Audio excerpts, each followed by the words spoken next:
नमस्कार, बिहार आवर में आपका स्वागत है। दिन भर के तमाम खबरों के साथ मैं हूं शिल्पा पाठक और आइए खबरों की शुरुआत करते हैं मुख्य समाचारों के साथ।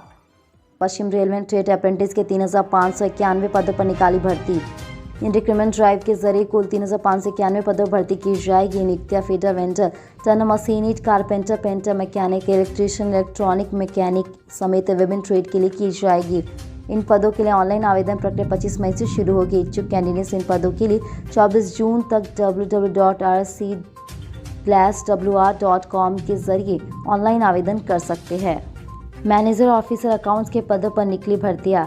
एआई एयरपोर्ट सर्विसेज लिमिटेड ने विभिन्न पदों पर आवेदन आमंत्रित किया है। इसके अनुसार AISL manager finance officer accounts, assistant accounts के पदों पर नियुक्तियां की जाएगी। इसके तहत कुल 15 पदों पर भर्तियां की जाएगी। ऐसे में इन पदों पर इच्छुक और योग्य उम्मीदवार AISL की आधिकारिक वेबसाइट airindia.in पर जाकर ऑनलाइन नोटिफिकेशन चेक कर सकते हैं। ऐसे में इच्छुक और योग्य व्यक्ति 1 जून 2021 तक या उससे पहले निर्धारित प्रारूप में पदों के लिए आवेदन कर सकते हैं। नालंदा यूनिवर्सिटी ने PG प्रोग्राम में दाखिले की रजिस्ट्रेशन प्रक्रिया की शुरू।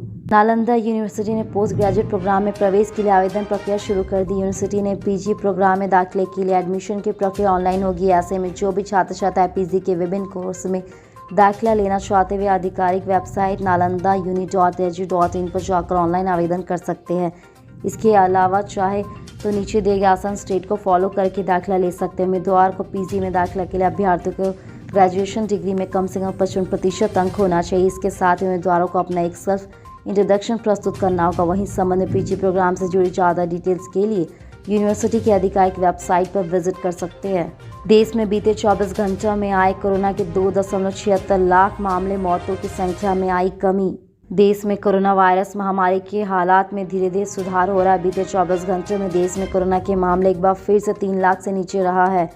देश में रोजाना होने वाली कोरोना से मौतों में गिरावट देखी गई। बीते 24 घंटों में कोरोना से मौतों में कमी आई। केंद्रीय स्वास्थ्य मंत्रालय के ताजा आंकड़ों के अनुसार देश में बीते 24 घंटों में कोरोना वायरस के 2,76,070 मामले सामने आए। इस दौरान कोरोना से होने वाली मौतों का आंकड़ा 3,874 रहा।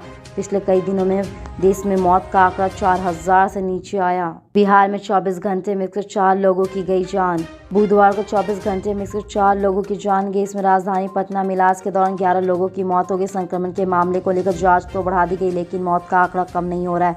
हर दिन मौत के बढ़ते मामले को चिंता बढ़ा रही है। बुधवार को पटना में 1,244 नए मामले, अब तक 1,141 की मौत। पटना जिले में 24 घंटे के अंदर 6 प्रखंडों में एक्टिव मरीज की संख्या बढ़ी।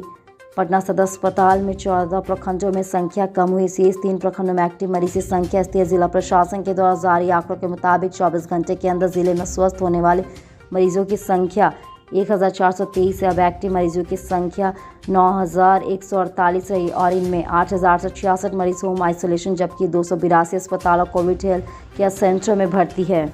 लॉकडाउन में साइबर क्रिमिनल से रहिए सावधान। लॉकडाउन में साइबर अपराधी एक्टिव हो गए। एक के बाद एक को निशाना बना रहे। सोशल मीडिया पर एक्टिव और लोकप्रिय लोगों की फर्जी ID बनाकर लोगों से दोस्ती कर पैसा मांग रहे। अब आम लोगों से लेकर VIP तक को निशाना बना लगातार आ रहे मामलों के बीच अब बिहार सरकार के पूर्व मंत्री और बेनीपट्टी के विधायक विनोद नारायण झा के बाद अब प्राथमिक शिक्षा के निदेशक, भारतीय प्रशासनिक सेवा के अफसर डॉक्टर रंजीत कुमार सिंह को निशाना बनाया। अब तक कई फेक ID के सारे लोगों को फ्रेंड रिक्वेस्ट भेजकर पैसा मांगने की बात सामने आई है। ताजा दोनों नए मामले में ही पुलिस के आला अधिकारियों से कार्रवाई के लिए शिकायत की गई है।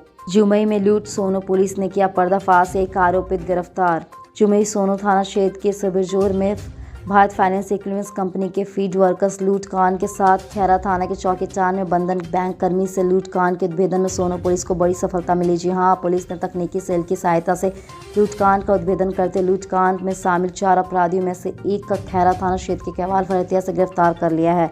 हालांकि अब भी गिरोह का मुख्य सरगना पुलिस की पकड़ से बाहर। पूछताछ के क्रम में गिरफ्तार अपराधी की निशानदेही पर गिरोह के मुख्य सरगना खेरा थाना क्षेत्र के जटकी गाँव निवासी विजय यादव उर्फ विजय यादव बिहारी यादव के घर पर छापेमारी की गई। हालांकि इस दौरान विजय व उसका साथी रामेश्वर यादव व एक अन्य पुलिस की पकड़ में नहीं आ सका, पर उसके घर में पीड़ित का लूटा हुआ कनेक्शन रजिस्टर, बैंक व एक मोबाइल बरामद किया गया। बिहार में युवाओं और महिलाओं को 10 लाख तक मिलेगा लोन। 1 जून से 7 निश्चय 2 के तहत मुख्यमंत्री महिला उद्यमी योजना तथा मुख्यमंत्री युवा उद्यमी योजना आरंभ किए जाने की तैयारी चल रही है। उद्यमी मंत्री सैयद शाहनवाज हुसैन ने बताया कि इस योजना के तहत ऑनलाइन आवेदन किए जाने के लिए उसे निष्पादित किए जाने को लेकर पोस्टल बनाए जाने का काम पूरा हो चुका है। उन्होंने बताया कि पहले से चले मुख्यमंत्री अनुसूचित जाति, जनजाति एवं अति पिछड़ा जाति उद्यमी योजनाओं के तहत भी नए सिरे से आवेदन मंगवाए जाएंगे। साथ ही मुख्यमंत्री महिला उद्यमी योजना बिहार में मुख्यमंत्री उद्यमी योजना के तहत चयनित महिलाओं को उद्योग लगाने के लिए परियोजना लागत का 50% जो अधिकतम 5 लाख रुपए होगा ऋण के रूप में मिलेगा। वहीं ब्याज मुक्त ऋण दिया जाएगा। अधिकतम 5 लाख रुपए का अनुदान भी मिलेगा। युवा उद्यमी योजनाओं के साथ ही उन्होंने बताया कि महिलाओं को लोन के लिए किसी प्रकार का ब्याज नहीं देना होगा, जबकि युवाओं को लोन पर 1% ब्याज देना होगा। तेघड़ा के 100 शिक्षकों पर बर्खास्तगी की तलवार लटकी, खलबली। बेगूसराय तेघड़ा जीपीओ स्थापना ने बीओ के प्रतिवेदन के आधार पर प्रखंड के करीब 100 शिक्षकों की सूची जारी की। उन पर निगरानी विभाग को अपना प्रमाण पत्र या नियुक्ति पत्र जमा नहीं करने का आरोप है। इससे उनके गलत प्रमाण पत्रों के आधार पर नियुक्ति की आशंका है। इससे उनकी सेवा पर बर्खास्तगी की तलवार लटक रही। यह सभी शिक्षक पंचायती राज संस्थानों से नगर निकाय संस्थानों के द्वारा वर्ष 2006 एवं 2015 के बीच नियुक्ति किए जाने थे। इससे उनके प्रमाण पत्रों के जाली होने की आशंका है। डीपीओ के इस आदेश से संबंधित है कि इसलिए उसे जमा करने की जवाबदेही पर है। इससे पूर्व प्रखंड की विभिन्न पंचायतों के 13 शिक्षकों को फर्जीवाड़ा के मामले में बर्खास्त कर दिया गया है। डीपीओ स्थापना द्वारा इन शिक्षकों की सूची प्रकाशित की जाएगी। उनमें अधिकतर अब देवगढ़ नगर परिषद क्षेत्र में है। कोरोना वार्ड में बारिश का पानी। नालंदा मेडिकल कॉलेज हॉस्पिटल में आईसीयू वार्ड में मछलियों के तैरने का मामला पूरे देश में चर्चा में आया। कोरोना काल में भी वार्ड में पानी पहुंच गया। यह तो हल्की बरसात का हाल है। बारिश अगर तेजी से होती है तो वार्ड में भर्ती कोरोना संक्रमितों का क्या हाल होता है, इसका अंदाजा लगाया जा सकता। पुराने भवन में तो पानी था ही नहीं, अब नए भवन में पानी घुस रहा है। कोरोना काल में तैयार हुआ एक एमसीएच भवन में भी पानी टपक रहा है, जो निर्माण में मनमानी का बड़ा खिल उजागर हो रहा है। बेड के नीचे पानी घुसने की वजह से मरीजों को काफ़ी परेशानियों का सामना करना पड़ा है। महिला आयोग भंग होने से 7 माह से सुनवाई नहीं। अस्पताल में कोविड पीड़िता मां के साथ कुछ गलत होने का मामला उठाती है बेटी। 36 घंटे बाद मां दुनिया छोड़कर जाती है और पीछे छूट जाती है 2 मासूम जिंदगियां। आरोप सही था या गलत, इसे कुछ समझ सकता तो वे है महिला आयोग, लेकिन राज्य महिला आयोग में 200 दिनों से सन्नाटा पसरा है। ऑनलाइन तक आवेदन नहीं लिए जा रहे हैं। 31 अक्टूबर के बाद से महिला आयोग में कोई सुनवाई नहीं हुई है। ना कार्यालय में पीड़िता की शिकायत सुनी जा रही है और ना ही ऑनलाइन आवेदन स्वीकार किया जा रहा है। महिलाएं थाना में जाने में अब भी हिचकिचाती है। मुजफ्फरपुर में कैश वैन व गोली चलाने वाली फोटो सीसीटीवी में कैद। नगर थाना क्षेत्र के पुरानी बाजार सब्जी मंडी इलाके मंगलवार की दोपहर बाइक सवार 2 अपराधियों द्वारा गार्ड को गोली मारकर कैश वैन से लूट के प्रयास। मामले में तीसरे दिन भी पुलिस खाली हाथ है। सीसीटीवी फुटेज में अपराधियों का तस्वीर कैद होने के बाद भी अब तक गिरफ्तारी नहीं हो सकी। कहा जा रहा है कि अब तक अपराधियों की पहचान नहीं हो सकी है, इसके कारण सुराग नहीं मिल पाया। वैसे खुफिया इनपुट पर पुलिस की विशेष टीम ने कई जगहों पर छापेमारी कर 2 संदिग्धों को हिरासत में ले लिया, जिन दोनों से पूछताछ कर उसकी निशानदेही पर बुधवार की रात कई जगहों पर छापेमारी की, मगर कोई कामयाबी नहीं हासिल हुई। पुलिस की प्रारंभिक जांच में पता चला कि स्थानीय अपराधियों के साथ दूसरे जिले के अपराधी के द्वारा इस वारदात को अंजाम देने की कोशिश की गई। नालंदा में सुधा दूध के वैन में मिली 3 लाख की देसी शराब। शराब माफिया आए दिन शराब तस्करी के नए तरीके आजमाते हैं। कभी सब्जी तो कभी राशन के बीच छिपाकर शराब की तस्करी की बातें आम हो चुकी है। अब इस बार शराब माफिया ने दूध की सप्लाई करने वाले वैन को शराब की तस्करी के लिए इस्तेमाल किया। यह मामला नालंदा के हरनौत थाना क्षेत्र के पछौड़ा गाँव का है। उत्पाद विभाग की टीम ने सूचना के आधार पर कार्रवाई करते हुए हरतौन के पछौड़ा गांव में कार्रवाई कर सुधा मिल्क वैन की गाड़ी से भारी मात्रा में देसी शराब को बरामद कर लिया। बरामद शराब की कीमत 3 लाख रुपए से अधिक बताई जा रही। हालांकि उत्पाद विभाग के हाथ एक भी धंधेबाज नहीं लगा। सेंट्रल जेल में बंद पूर्व मुखिया पर जानलेवा हमला। गया केंद्रीय कारा में विचाराधीन बंदी अथरी थाना क्षेत्र के जुबरी गाँव निवासी पूर्व मुखिया विचाराधीन बंदी जमान खाल को पिछले दिनों कुछ कैदी ने जमकर पीटा था। झारखंड के कुख्यात लल्लू खान ने वर्चस्व को लेकर घटना को अंजाम दिया, इसी पर बुरी जख्मी कर दिया और उस बंदी ने डीएम और कारा महानिरीक्षण को आवेदन देकर सुनिश्चित इलाज और जेल में सुरक्षा की गुहार भी लगाई। इधर मारपीट के प्राथमिक रामपुर थाना के काराधीक्षक विजय कुमार अरोड़ा ने दर्ज कराई। हालांकि जिलाध्यक्ष के उपचार को भी स्वजनों के आरोप को निराधार बताया है। झारखंड का रहने वाला कुख्यात लल्लू खान। पटना बेगूसराय समेत 19 जिलों में सुबह से झमाझम बारिश। मौसम विभाग ने किया अलर्ट। मौसम विभाग ने प्रदेश के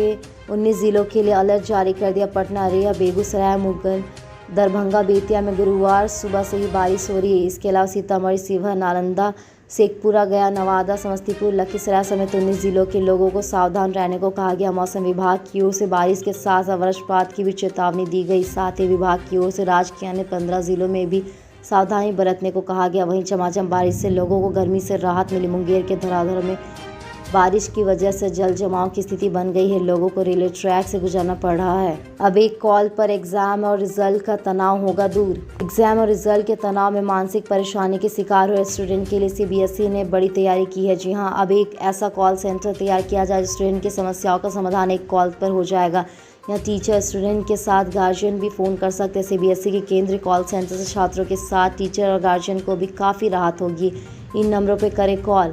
सेंट्रलाइट कॉल सेंटर 9311417564, पटना रीजन का नंबर 0612229508, 2621229508।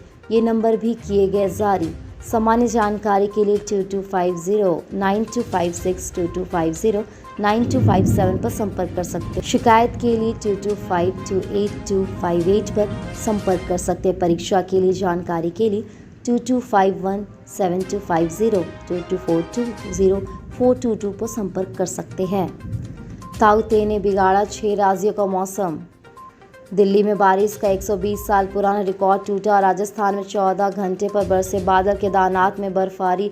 ताउते तूफान ने कई जगहों में मौसम का मिजाज बिगाड़ दिया। सामान्य तौर पर जहां मई में तेज गर्मी बढ़ती थी, वहीं अब 6 राज्यों में बारिश हो रही। इससे ज़्यादा तापमान भी कम हुआ। मौसम विभाग के मुताबिक तूफान के कारण दिल्ली, राजस्थान, उत्तर प्रदेश, हिमाचल प्रदेश, उत्तराखंड में भारी बारिश हुई है। दिल्ली में बारिश का 120 साल पुराना रिकॉर्ड टूट गया। जयमाला के दौरान फायरिंग कॉम्पिटिशन। बिहार में लॉकडाउन के बावजूद हर्ष फायरिंग का मामला हर दिन सामने आ रहा है। दानापुर के लाला बंजार गांव में शादी समारोह के दौरान लड़का और लड़की पक्ष के बीच फायरिंग कंपटीशन हो गया। दरवाजे पर बारात पहुंचते ही दोनों पक्ष के लोग ताबड़तोड़ फायरिंग करने लग गए। इस हर्ष फायरिंग में शादी देखने आई 2 महिलाओं को गोली लग गई। दोनों की हालत गंभीर, इलाज के लिए पीएमसीएच भेजा गया। आज का सवाल, बिहार में लॉकडाउन में भी अपराध बढ़ रहे हैं।